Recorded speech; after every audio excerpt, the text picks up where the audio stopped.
नीति वचन 13 अध्याय 8 पद। The book of Proverbs chapter 13 verse 8। प्राण की छुड़ौती मनुष्य का धन है, परंतु निर्धन घुड़की को सुनता भी नहीं। प्राण की छुड़ौती व्हाट मनुष्य का धन है, परंतु निर्धन घुड़की को, डांट को, फटकार को नहीं सुनता, क्योंकि वो अपने प्राण को मूल्यवान नहीं समझता। उसकी दृष्टि में कुछ और मूल्यवान है। But the Bible says, our God Almighty says, कि मनुष्य का प्राण उसका धन है। ईश्वर की दृष्टि से एक मनुष्य का धन उसका प्राण है। परमेश्वर की दृष्टि से, परमेश्वर की समझ से मनुष्य का धन उनका प्राण है। मगर जिसकी आत्मा कंगाल होती है वो इसको नहीं समझ पाते, इसलिए वो परमेश्वर की डांट फटकार को भी नहीं समझ पाते, जो उनको ये समझाने की कोशिश करती है कि प्राण को मूल्य जानो। मगर लोगों की दृष्टि में उनकी सांसारिक धन दौलत ही उनका प्राण होता है। माय ब्रदर, माय सिस्टर, इस बात को याद रखें। जो दृष्टिकोण परमेश्वर का है वही दृष्टिकोण हमारा होना चाहिए। और ईश्वर का दृष्टिकोण ये कहता है इंसान का धन उसका प्राण है। मगर इंसान जो इस संसार में रहता है उसकी दृष्टि से धन कुछ और है। उसकी दृष्टि से संसारिक धन दौलत, नाम, शाम, शौहरत, ये सब चीजें उसके लिए धन होती है।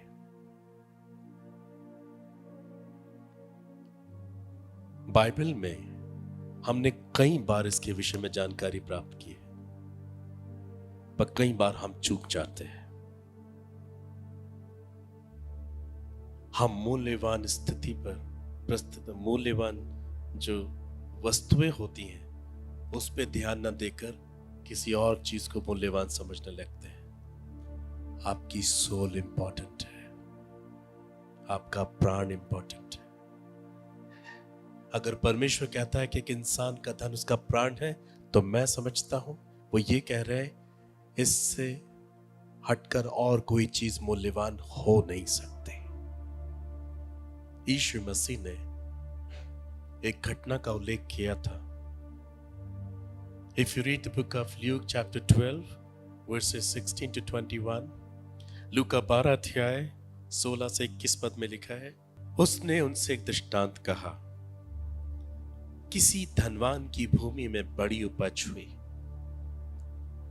तब वो अपने मन में विचार करने लगा, मैं क्या करूं, क्योंकि मेरे यहां जगह नहीं है जहां मैं अपनी उपज इत्यादि रख सकूं। उसने कहा, मैं एक काम करूंगा, मैं अपनी बखारियां तोड़कर उनसे बड़ी बनाऊंगा, छोटे गोडाउन को तोड़कर बड़े बड़े गोडाउन बनाऊंगा और वहां अपना सब अन्न और संपत्ति रख दूंगा। Now listen to this. और अब अपने प्राण से कहूंगा, किससे कहूंगा? प्राण से कहूंगा कि तेरे पास बहुत वर्षों के लिए बहुत संपत्ति रखी है, चैन कर, खा पियो, सुख से रहे।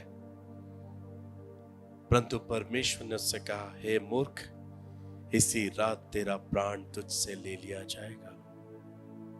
तब जो कुछ तूने इकट्ठा किया है वो किसका होगा? ऐसा ही वो मनुष्य भी है जो अपने लिए धन तो बटोरता है, परंतु परमेश्वर की दृष्टि में धनी नहीं। अपने प्राण को चैलेंज किया उसने, अपनी सोल को चैलेंज किया उसने, अपनी प्राण को उसने जानकारी दी बहुत वर्षों के लिए तेरे पास बहुत धन संपत्ति है। परमेश्वर ने से मूर्ख कहा क्योंकि वो प्राण को मूल्यवान नहीं समझा, मगर प्राण को जानकारी दे रहा है कि मूल्यवान है क्या। अनाज, ढेर सारी धन संपत्ति जो उसने उन वर्षों में अपने खेत से जमा की थी, और आज्ञा थी अपने प्राण को चैन से और खा पी। मगर ईश्वर ने से कहा, हे मूर्ख, आज ही रात तेरा प्राण ले लिया जाएगा। तब जो कुछ तूने जमा किया है वो किसका होगा? परमेश्वर से अपनी दृष्टिकोण दे रहे थे, उसे इशारा दे रहे थे, उसे समझा रहे थे, तेरे लिए मूल्यवान क्या है? भोजन वस्तुएं, बड़े बड़े गोडाउन्स, धन दौलत, या तेरा प्राण जो तेरे अंदर मौजूद है? आज रात ही तेरा प्राण लिया जाएगा। फिर जो कुछ तूने स्टेटस, बिजनेस, सेविंग्स, ये जो कुछ तूने किया है किसकी हो जाएगी? कौन ले जाएगा इसको? Then what is important?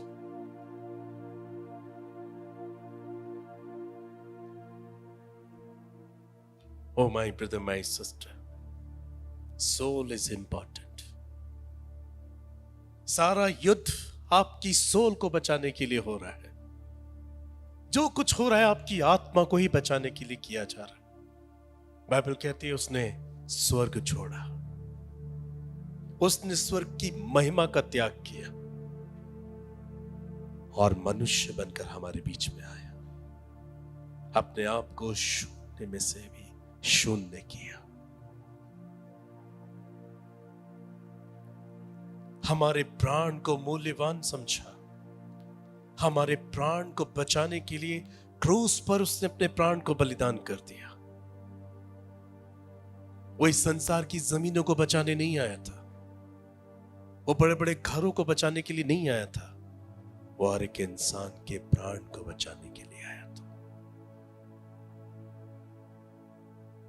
Matthew chapter 6 verse 25, मत्ती 6 अध्याय 25 पद में लिखा है, इसलिए मैं तुमसे कहता हूं कि अपने प्राण के लिए चिंता ना करना कि हम क्या खाएंगे और क्या पिएंगे, और न अपने शरीर के लिए कि क्या पहनेंगे। क्या प्राण भोजन से और शरीर वस्त्र से बढ़कर नहीं?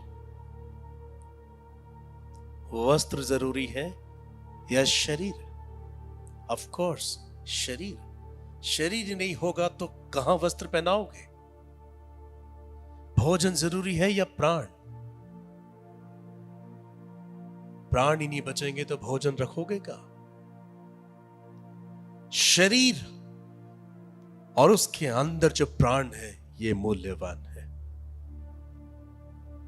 लोग इसकी कदर नहीं करते। कई बार लोग अपने देह को और अपने अंदर के प्राण को अपने मुंह के शब्दों से, अपने कामों से श्रापित ठहरा देते हैं। एक प्रभु के दास थे, उनकी किसी के साथ मंगनी हो गई। अब उनकी शादी होने पर थी।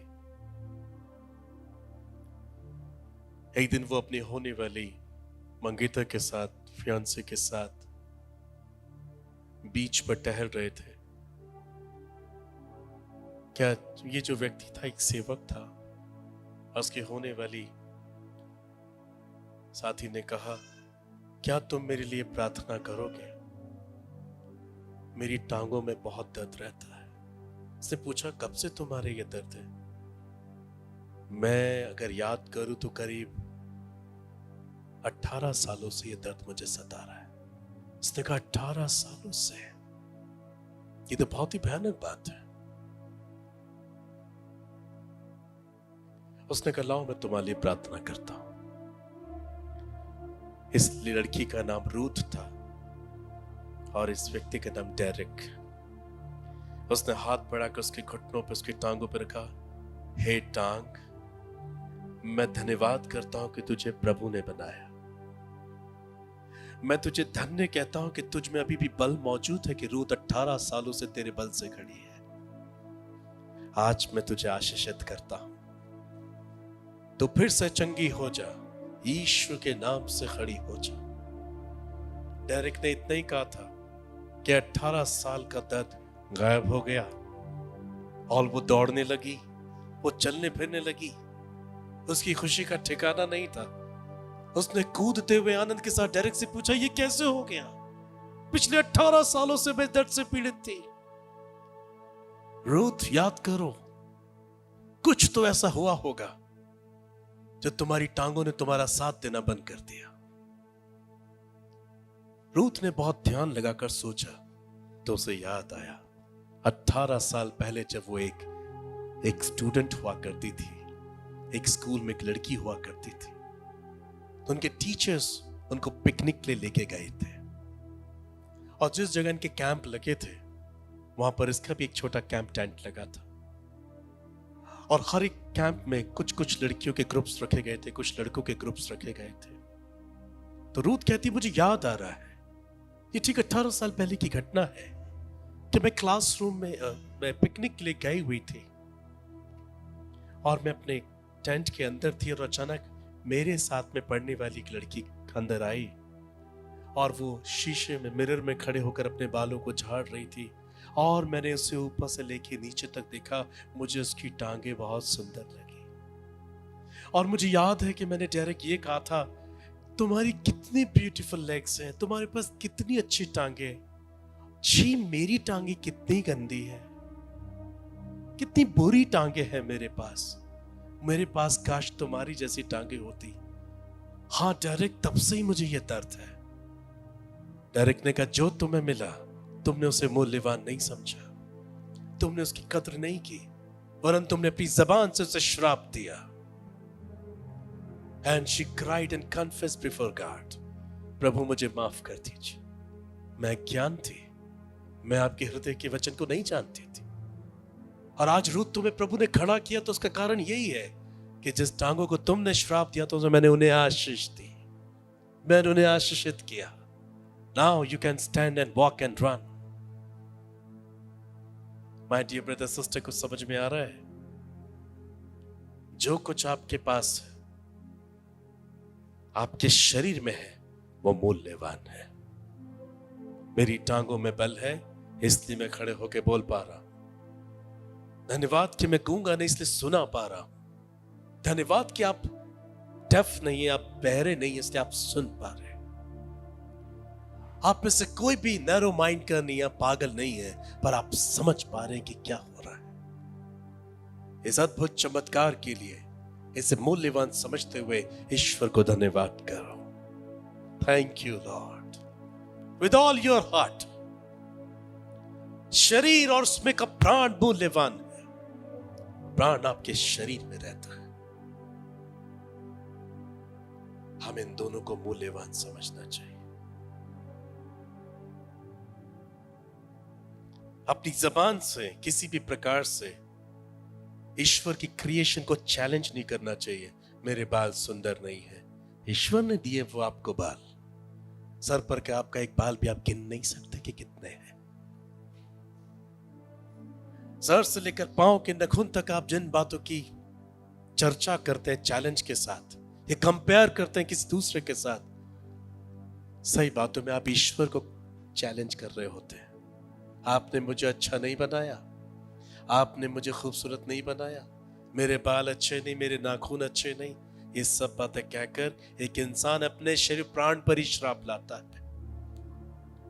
बीमारियां लोगों के शरीर में आक्रमण करती हैं। कई बार दुष्ट आत्माएं श्रापित स्थिति में ही आक्रमण करती है। क्या लिखा है? जब एक अशुद्ध आत्मा एक मनुष्य में से निकल जाती है तो सूखी जगहों में विश्राम ढूंढती फिरती है। ये सूखी जगह क्या है? वो घर नहीं ढूंढती है, वो सूखे जीवनों की तलाश करती है जो श्राप से पीड़ित हो, जो पाप से पीड़ित हो, जो अपने प्राण को मूल्यवान नहीं समझते। दुष्ट आत्माएं ऐसे घरों की तलाश में रहती, ऐसे शरीरों की तलाश में रहती। रूथ पर दुष्ट आत्मा उसकी टांगों पर हावी हो गया क्योंकि उसने अपने शरीर की टांगों को मूल्यवान नहीं समझा।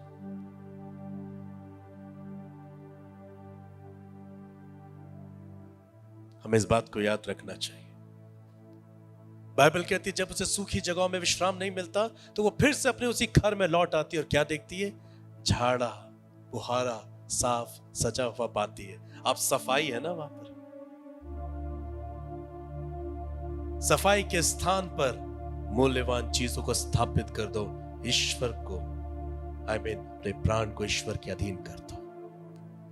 आत्मिक अंधकार की शक्तियां पर हावी नहीं हो पाएंगी। अहंकार मत करो, मगर उस चीज की कद्र जरूर करो जो आपके पास। आप मुझे चाहे कैसे भी समझते हो, पर मैं विश्व का सबसे खूबसूरत आदमी हूं। मुझे ईश्वर ने बनाया है। मुझे बनाने में गॉड के हाथ यूज हुए हैं। मुझे किसी मशीन ने डिजाइन नहीं किया। God, hallelujah. अपने आप को ऐसे ब्लेस किया करो, आई एम गुड। मरकुस 8 अध्याय 36 और 37 पद में लिखा है, मार्क चैप्टर 8 वर्स 36 to 37, यदि मनुष्य सारे जगत को प्राप्त करे और अपने प्राण की हानि उठाए तो उसे क्या लाभ होगा? तो उसे क्या लाभ होगा? आज इंसान अपने प्राण को छोड़कर बाकी सब चीजों को मूल्यवान समझता है और यही उसकी मूर्खता है। हम मसीह लोगों को यह समझ मिलनी चाहिए कि हमारे लिए मूल्यवान क्या है। सारे जगत को प्राप्त करने की कोशिश की जा रही है। हर एक इंसान यही कर रहा है, मगर भूल जाता है। इस रीति से वो अपने प्राण को मूल्यवान नहीं समझता और अपने प्राण की हानि उठाता है। मैंने गवाही कई बार दी है कि एक रिटायर्ड कर्नल प्रेटावर आए थे। मैंने बताया कई बार, वो प्रेटावर पर आए प्रार्थना के लिए, फेलोशिप के लिए। तो हमारे मिनिस्ट्री के लोगों ने उनको कुछ पेस्ट्री सर्व की, कॉफी सर्व की, और उन्होंने कहा पास्टर मैं ये नहीं खा पाऊंगा। मैं सर आपके लिए ही ये सब कुछ मौजूद किया गया है। तो रिटायर्ड कर्नल कहते हैं सारी जिंदगी मैं इन्हीं चीजों के पीछे भागा कि मैंने किसी भी तरीके से हासिल कर लूं, पर आज जब मैं इस योग्य हो चुका हूं तो अब मेरा प्राण साथ नहीं देता, मेरा शरीर साथ नहीं देता, मैं भी इनका आनंद नहीं ले पाता।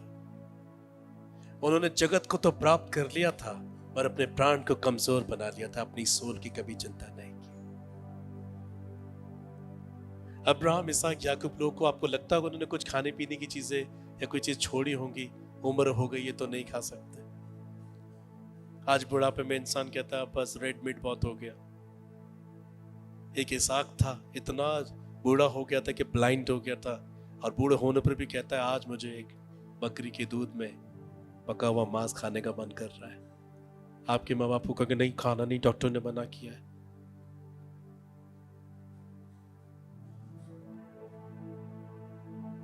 प्राण को मूल्यवान नहीं समझने वाले लोग हानि उठाते हैं।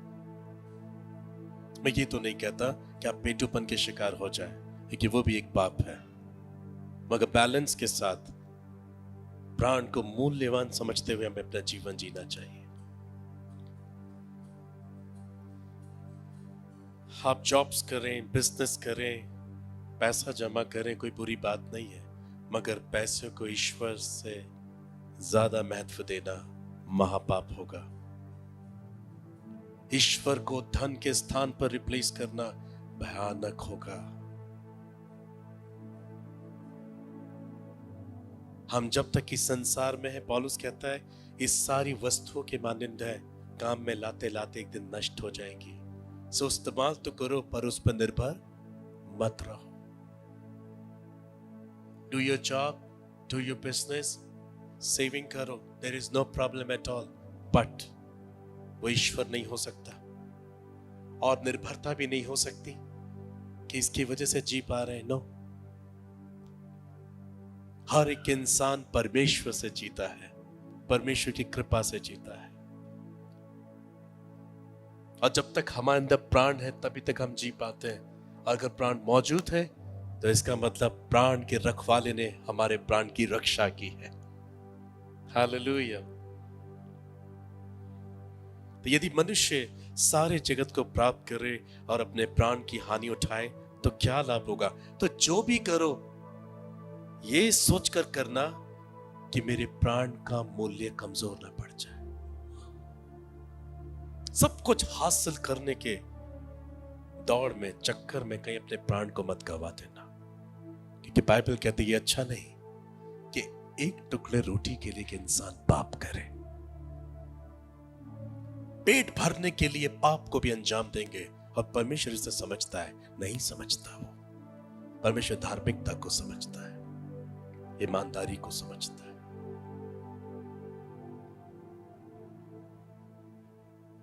इसलिए आप सब कुछ करो, पर यह ध्यान रखकर कि आपके अंदर एक प्राण है। आज ढेर सारे लोग इस मूर्ख किसान के समान ही काम कर रहे हैं। जितना जमा कर सकते हैं करो, लेकिन कल को यही काम आएगा, इसी से बच्चे पलेंगे। परमेश्वर आज ऐसे लोगों की आंखें खोलना चाहता है और उन्हें यही कहना चाहता है, हे मूर्ख, आज ही रात तेरा प्राण तुझसे ले लिया जाएगा। बाइबल कहती है वचन में या कर्म में तुम जो कुछ करो, प्रभु यीशु मसीह के नाम से परमेश्वर की महिमा के लिए करो। Whatever you do, do for the glory of God. अगर यहां कुछ जमा है तो ये सोच के मत सो I have something. ये सोचना ही मूर्खता है। I have God. वो मेरे साथ है। प्राण को मूल्यवान समझो।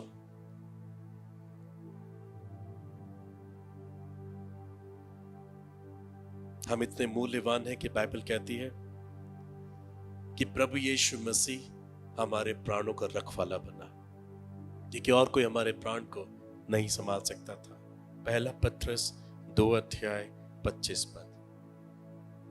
1 Peter chapter 2:25, कि तुम पहले भटकी हुई भेड़ों के समान थे, पर अब अपने प्राणों के रखवाले और अध्यक्ष के पास फिर से आ गए हो।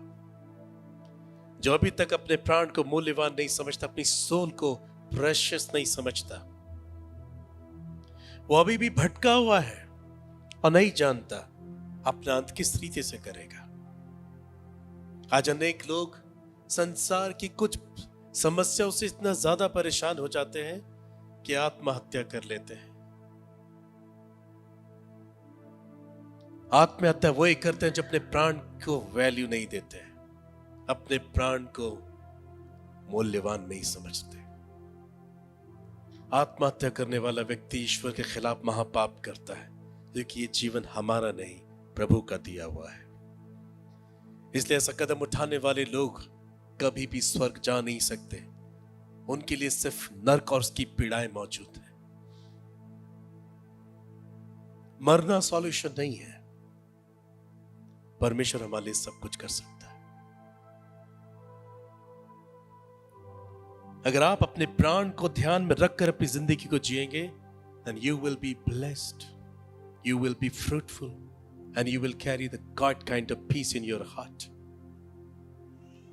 अगर आप प्राण को मूल्यवान समझ के जीवन जिएंगे, नहीं मुझे ये करता हूं, इससे मेरी सोल भी ठीक रहेगी और मेरा काम भी होगा और ईश्वर की महिमा भी होगी, ये चीजें सोचकर हमें जीवन जीना चाहिए। मगर आप कुछ भी कर रहे हैं, कुछ भी बोल रहे हैं, बिल्कुल ये ध्यान ना दिए बगैर कि मेरी सोल का क्या होगा। झूठ, घमंड, दिखावा, स्वार्थ, निंदा, घृणा, नफरत, क्रोध, बैर, भेदभाव, जलन, संसारिक शारीरिक शैतानी अभिलाषाओं का जीवन जी रहा है इंसान अपने आप को सेटिस्फाइड करने के लिए। आप इसको भौतिक रीति से तो जी पाएंगे, बट द सेम टाइम आप अपनी प्राण में कमजोर हो जाएंगे। समय बहुत मूल्यवान है और अब कम किया गया है। बाइबल कहती है, अगर आप मुझसे पूछे तो मैं आपको सिर्फ इतना बता सकता हूं, प्रभु के आगमन में अब बहुत ज्यादा वर्ष बचे नहीं है। बहुत ज्यादा वर्ष नहीं बचे, क्योंकि प्रभु यीशु की कही हुई हर एक भविष्यवाणी हमारी जनरेशन में पूरी हो रही है। हम बहुत करीब हैं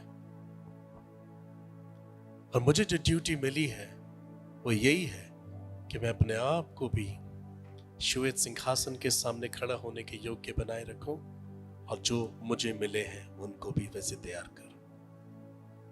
इसलिए लॉर्ड्स पावर मिनिस्ट्री में एक भी ऐसा संदेश नहीं मिलेगा जो वचन से बाहर हो। अमीर बनाने की शिक्षा यहां नहीं मिलेगी, क्योंकि वो सुसमाचार है ही नहीं। आपसे ज्यादा कोई खूबसूरत नहीं हो सकता, दैट्स रॉन्ग गॉस्पेल। आपसे बड़ी किसी की सेवकाई नहीं हो सकती, दैट्स रॉन्ग गॉस्पेल। क्योंकि परमेश्वर का सुसमाचार कंपटीशन क्रिएट नहीं करता। हमें तो संसार की अभिलाषाओं से मन फिराना है।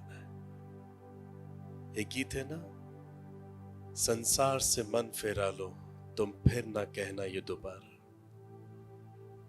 संसार से मन फेरा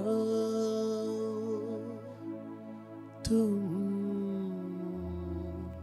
फिर ना कहना दोबारा। सच बात है। संसार से मन हटाओ, अपना जॉब करो, बिजनेस करो, फैमिली देखो, पर यह ध्यान रखकर कि मेरी सोल, मेरा प्राण करप्ट ना हो जाए।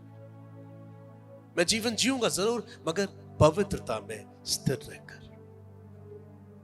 किसी भी मोमेंट में मेरा जजमेंट किया जा सकता है। जो आज भी महसूस करते हैं कि मैं भटका हुआ हूं और प्राण से हटकर मेरे लिए और चीजें मूल्यवान है, कम टू जीसस। आज आप प्रभु के पास आए, wherever you are। वो आपको इनकार नहीं कहेंगे। प्रभु मुझे माफ कर दो, आज समझ में आया मूल्यवान क्या है। मैं आपके पास आता हूं, अपना जीवन आपको देता हूं, इतना काफी है। He will take care of you। क्योंकि तुम पहले भटके हुए भीड़ों के समान थे, परंतु अब अपने प्राणों के रखवाले और अध्यक्ष के पास फिर आ गए हो। प्रिय मित्रों, यदि आपने प्रभु के दास निखिल उज्जैन के द्वारा दिए गए संदेश व प्रार्थना के माध्यम से अपने जीवन में परमेश्वर के चमत्कार व आशीष पाए हैं, तो हमसे हमारे प्रार्थना भवन पर संपर्क करें। हमारा नंबर है 9997077570। यदि आप हमारे सहभागी बनना चाहते हैं तो आप हमारे दिए गए व्हाट्सएप नंबर के द्वारा हमसे संपर्क करें। हमारा नंबर है 7895251569। यदि आप अपने अनुदानों के द्वारा द लॉर्ड्स पावर मिनिस्ट्री की सहायता करना चाहते हैं तो आप हमारी वेबसाइट पर लॉगिन कर सकते हैं। हमारी वेबसाइट है www.thelordspower.org, जिसके माध्यम से आप हम तक अपनी सहायता सुरक्षित भेज सकते हैं। आप अपने अनुदानों को दिए गए QR और बैंक अकाउंट डिटेल के माध्यम से भी भेज सकते हैं।